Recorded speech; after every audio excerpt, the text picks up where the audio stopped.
Мен азыр кошумча киргизгиле деп атам. Кыргыз жарандары казинонун эшигин босогосун аттабайт деп, мыйзамга киргизип жазып койгула деп. Бул чет өлкөлүктөр үчүн, туристтер үчүн гана ачыла турган казино болот. Мына азыр экономиканы өзүңөр көрүп турасыңар.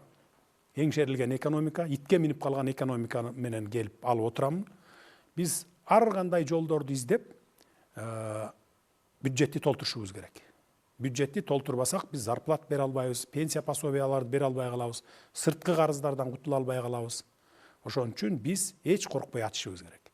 Ал жанагы эми Рамазан айында мыйзам өтүп атат, анан бул харам деген бул жөн эле сөз да.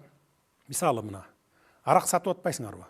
Көчөдө баары эле сатып атат да, жаран. Биз андан налог алып атабыз. Бул арам эмеспи? Акциздерден налог алып атабыз. Чочколордун этин саткандардан налог алып атабыз. Бул да арам эмеспи?